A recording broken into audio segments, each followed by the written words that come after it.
ওকে, যেটা বলতেছিলাম সেটা হচ্ছে সিডিএন মানে হচ্ছে অন্য একজন এই কোডটা আপলোড করে রাখছে, আপনি জাস্ট লিঙ্কটা নিয়ে কাজ করতেছেন। বাট এটা এক্ষেত্রে আপনার ইন্টারনেট থাকা লাগবে। বাট আপনি যদি চান যে তা না, আমি জাস্ট ডাউনলোড করে কাজ করবো, কি করে এইটাকে যে জাস্ট পাশে এভাবে লিখে আপনি কোডগুলো পেয়ে যাবেন। বা আপনি যদি চান যে হচ্ছে যে আমি ইয়ে করব, এই যে কোড, জাস্ট এখানে কন্ট্রোল এ চাপেন, কপি করেন, কপি করে জাস্ট আমাদের এই যে ফাইলের সিএসএস ফাইল বা অন্য যে কোনো ফাইল ফোল্ডারের মধ্যে একটা ফাইল ক্রিয়েট করে জাস্ট লিংক করে দিবেন, শেষ। সাপোজ এটাই মনে করেন আমি লিখলাম বুট স্ট্র্যাপ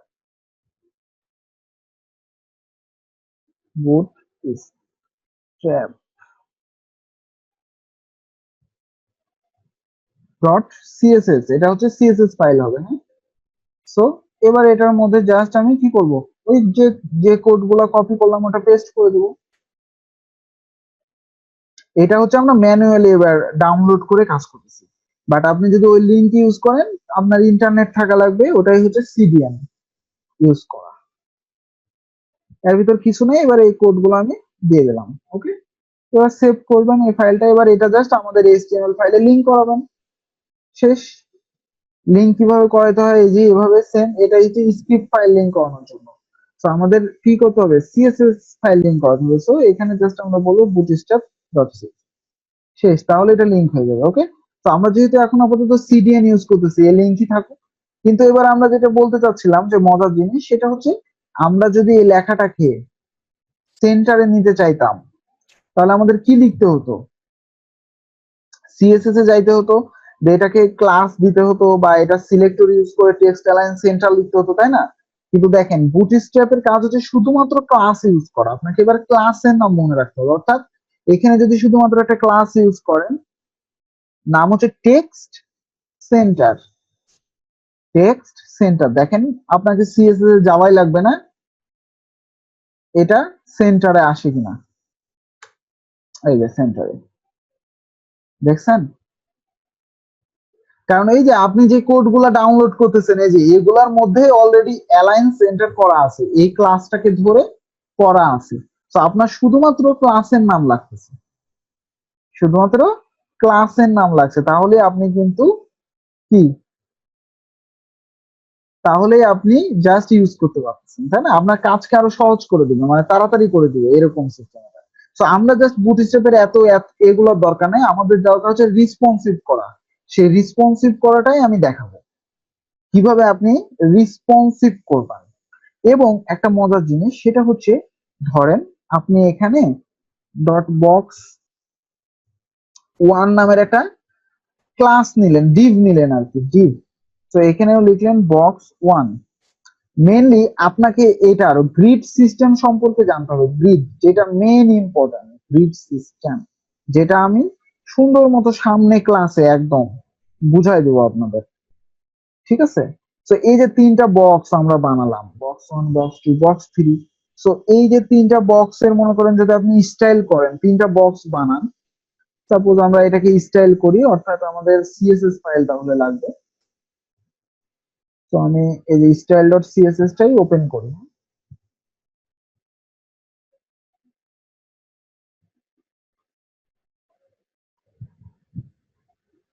আচ্ছা, এই যে দেখেন এখানে বক্স আছে, আচ্ছা বক্স দরকার নাই, আমাদের দরকার বক্স ওয়ান, যেহেতু আমাদের ক্লাসের নাম দিয়েছি কি বক্স ওয়ান, তাই না?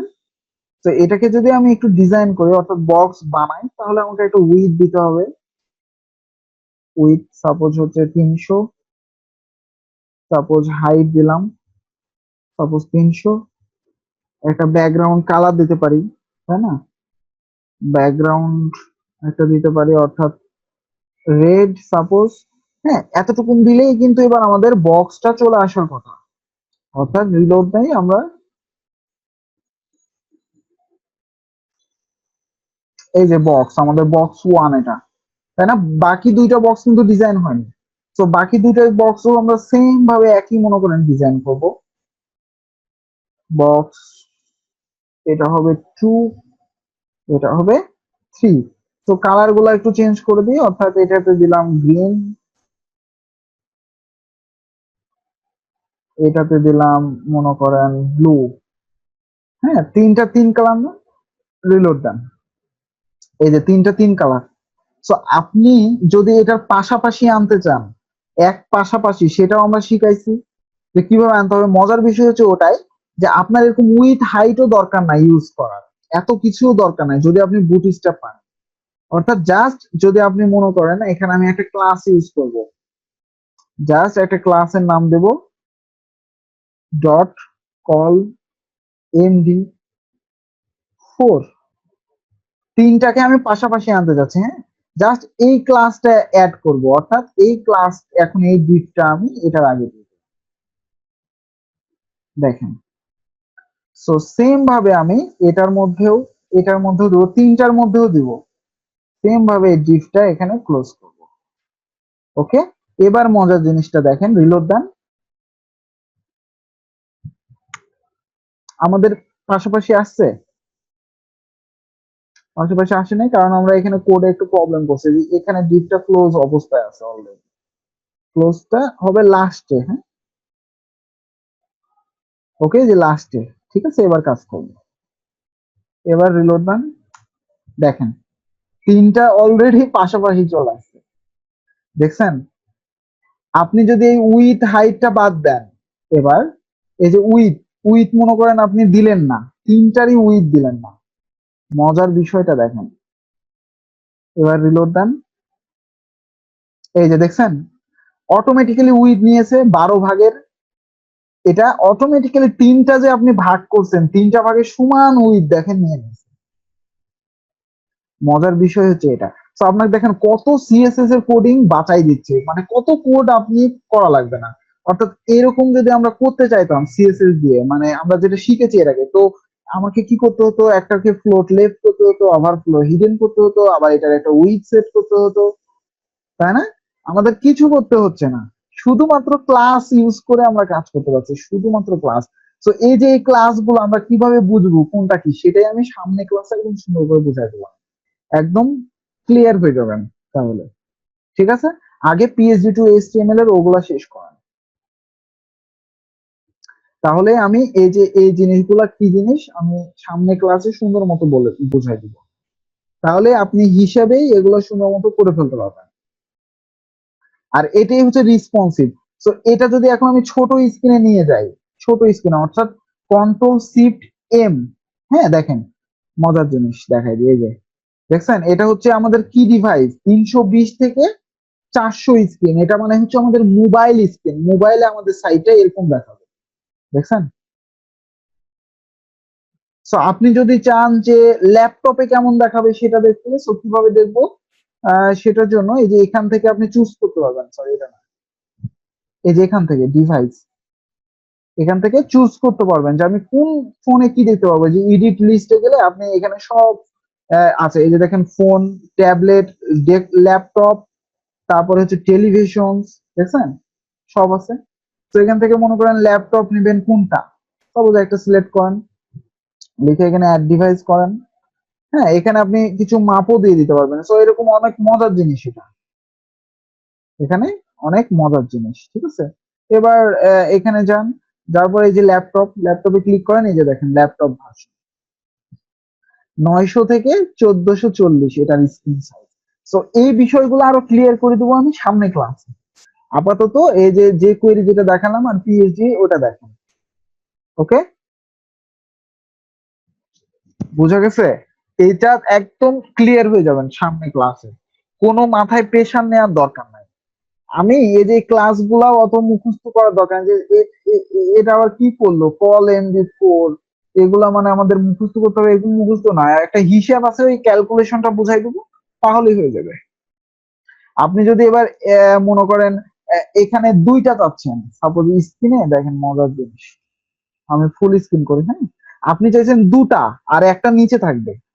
সো দুইটাকে এবার আমি কি করব, একসাথে করবো, এই জন্য এখানে আমি এবার 6 করে দিলাম, এখানে 6 করে দিলাম।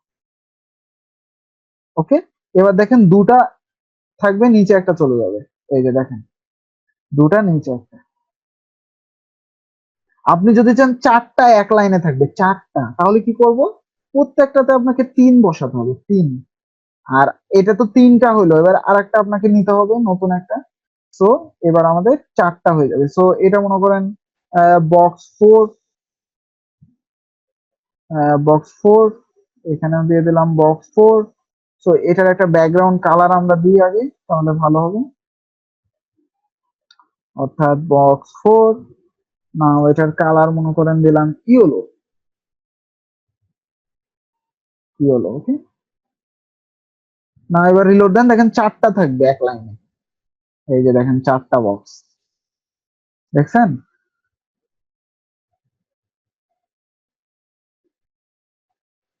সো এই জিনিসগুলো আমি সামনে ক্লাসে বুঝাই দিব, তাহলে একদম ক্লিয়ার হয়ে যাবেন। ওকে। আর যে কোয়েরির আজকে যে মেথড দেখালাম ফেডের, এগুলা শেষ করেন। আর পিএইচডি টু এইচটিএমএল এর গুলো দেখেন। আমি বুটস্ট্র্যাপের এইভাবে আর হচ্ছে রেসপন্সিভ কিভাবে করবেন সেই জিনিসের ট্রিক্সটাই দেখাই দেবো সামনে ক্লাস। এগুলাকে কখনোই কঠিন মনে করবেন না, কঠিন মনে করাই যাবে না। এগুলো হচ্ছে ইজি, এটা মনে করবেন আপনার কাছে। এগুলাকে মনে করাইতে হবে একদম ইজি জিনিস, তাহলেই দেখবেন এগুলো আপনার করতে পারছেন।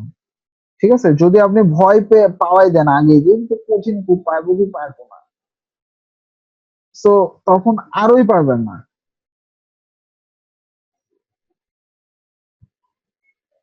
ঠিক আছে?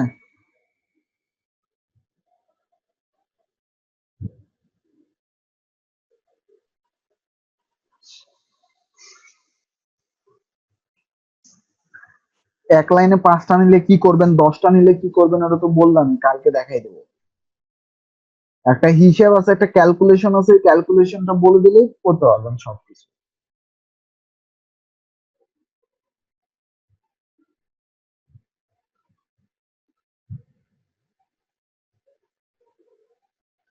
রেসপন্সিভ করতে পারবেন, আর এই যে এরকম শর্টকাট কিছু কোড আপনি তাড়াতাড়ি করে ফেলতে পারবেন। যে এই যে আপনার এটাকে টেক্সট সেন্টার করতে হচ্ছে, সো আপনাকে সিএসএস আবার যেতে হচ্ছে না, সিএসএস ফাইলে আপনি একটা ছোট্ট ক্লাস দিয়ে করে ফেলতে পারছেন, শুধুমাত্র ক্লাস বসায়। এই জিনিসগুলাই করে বুটস্ট্র্যাপ দিয়ে, আর রেসপন্সিভ বেশিরভাগ ক্ষেত্রে, হ্যাঁ। আর এই যে গ্রিড সিস্টেমটা সবচেয়ে মেন জিনিস, পার্ট হচ্ছে এই গ্রিড সিস্টেম, যেটাতে আপনার কোডগুলা একদম অনেকাংশে আপনাকে কমাই দিবে। তাছাড়া এই যে বুটস্ট্র্যাপের এখানে আসেন, দেখেন সবকিছুই কিন্তু একদম সিএসএস এর মতোই। আমরা যদি এই যে সিএসএস মেনুতে যাই, তাহলে দেখতে পাবো এই যে দেখেন আমাদের কিভাবে ইউজ করতে হবে HTML5। তারপরে এই যে গ্রিড সিস্টেম, এটাই আমরা মেনলি বুঝাবো। তারপরে একটু নিচে আসেন, সবকিছু আছে এখানে, যেগুলো আমরা অলরেডি ইউজ করছি এর আগে, টেবিল বলেন, ইনপুট বলেন, সব আছে। এই যে হেডিং, হেডিং গুলো দেখেন H1 থেকে H6 পর্যন্ত আমরা অলরেডি জানি, বুটস্ট্র্যাপেও সেম একই রকম। তারপরে এই যে এখানে একটা জিনিস বাড়তি, সেটা যদি আপনি এরকম হেডিং এর মধ্যে এরকম সাব হেডিং চান, তাহলে জাস্ট আপনাকে এরকম স্মল নামের একটা ট্যাগ ইউজ করতে হবে, স্মল, তাহলে এরকম হয়ে যাবে। তো এই জিনিসগুলো আপনি এই যে ডকুমেন্টেশন সুন্দর মতো দেওয়া আছে, এগুলো দেখলেই পাবেন। তাছাড়া একই সব, এই যে দেখেন একটা টেক্সটকে আপনি ডিলিট করবেন, কি লিখবেন? ডিএল। একই জিনিস সিএসএস আমরা শিখছি। কোন একটা লেখাকে মার্ক করতে চাচ্ছেন, ট্যাগের নাম কি? মার্ক। একই জিনিস, সবকিছুই একই। বোল্ড করতে চাচ্ছেন, দেখেন স্মল, সব একই। ইটালিক্স, অ্যালাইন্স, এই যে অ্যালাইনমেন্টের ক্লাসগুলো, এই যে যেগুলো আমি বললাম, টেক্সট সেন্টারে আমাদের সেন্টার হয়ে যাবে, টেক্সট লেফটে আমাদের লেফটে থাকবে, টেক্সট রাইটে আমাদের রাইটে হয়ে যাবে। হ্যাঁ।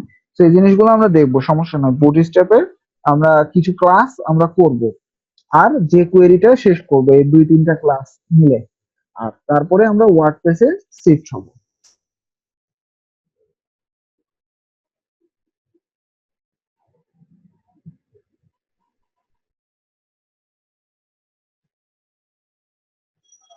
অ্যাসাইনমেন্ট না, আমরা লাস্টে যাই শিফট হব, এখন না।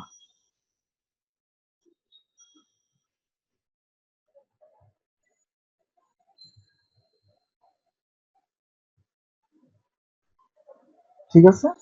তো সামনে ক্লাসে আমরা এগুলো দেখবো, বুটস্ট্র্যাপ, সমস্যা নেই।